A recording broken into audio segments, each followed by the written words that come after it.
the Wing Chun system is renowned around the world as a fighting style, to the point that where we are only considered as fighters and we don't spar and we don't do sport fighting. That's absolutely fine. But there are aspects to our training, and I do believe that you have to be multifunctional. You have to be able to have different dimensions to your ability to train. So sports, no, absolutely not. The Wing Chun system is devised for fighting, and it's very good at that.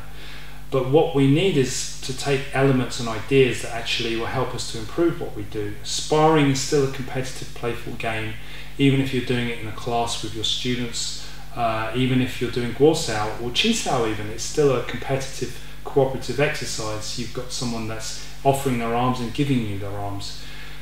Chi Sao and sparring, as I've said, are elements that need to be trained, but how do you train that when you're on your own? How do you improve your skills?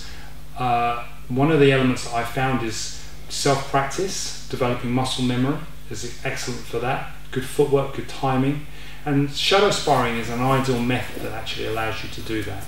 What shadow sparring does is it gives you the ability to engage the brain, the hands, and develop the muscle memory in set scenarios that you can devise for yourself, depending on your own method and approach to applying Wing Chun. So if you're much more self-defense based driven, you're looking at confrontations in the street, you can train certain reflexes or certain actions in a very progressive way, which I'll run through.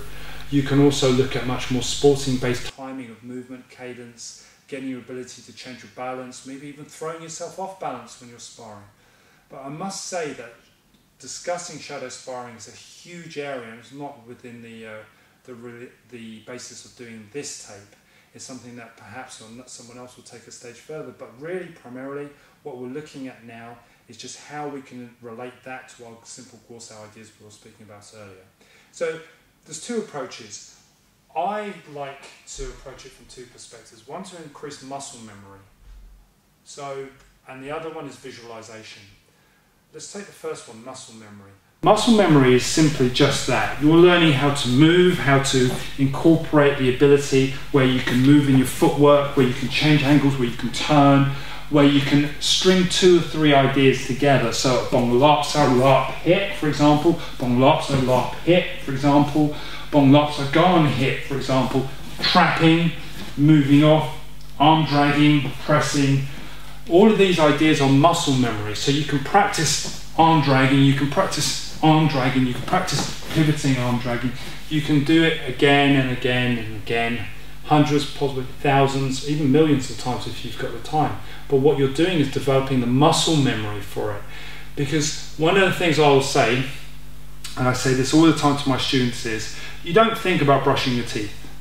You don't think about tying your shoelaces. You don't even think about getting in a car, switching and driving it down the road.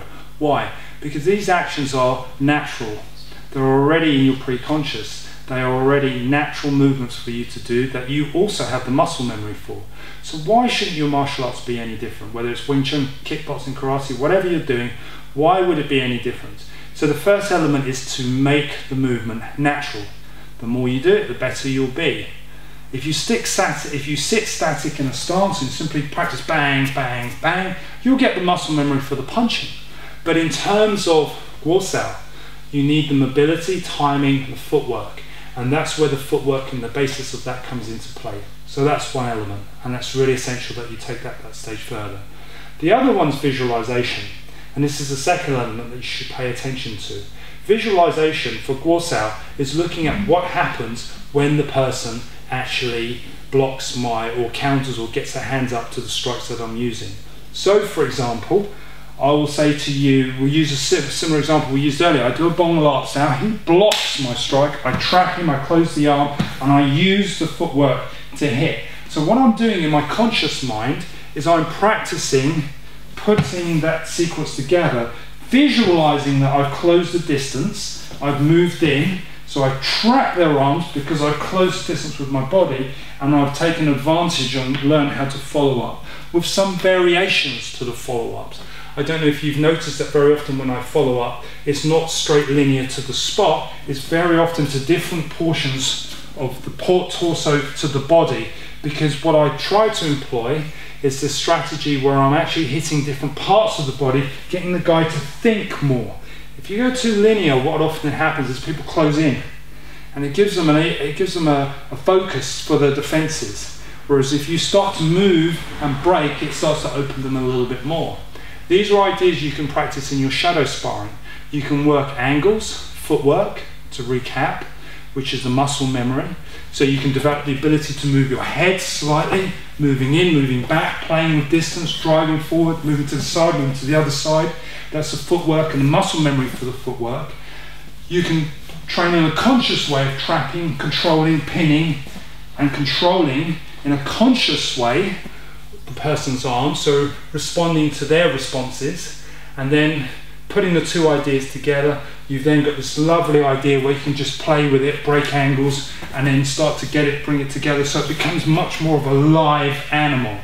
And when I mean live animal, I mean as a training option, a vehicle for you to train, perform, and improve your own training. So to improve Guosao, especially if you're on your own and you're at home, shadow sparring is a must. Start, look in a mirror, watch yourself, it will help. If you're not sure, you're not confident enough to do that, then face the wall, try to visualize. But almost certainly you may find to begin with, you won't have the conscious thought to be able to strategize what to do when someone blocks your strikes or counters or comes in on you, because you lack that experience. So I would always suggest start with muscle memory. Start with the ability to move, make it as mobile as possible, try to get your hands up, get used to the mobility, get the muscle memory for it. After all, you don't think about turning a switch on, you don't think about brushing your teeth, you don't think about switching your car on. What you do is just do it. And that's what I would say to you, just do it.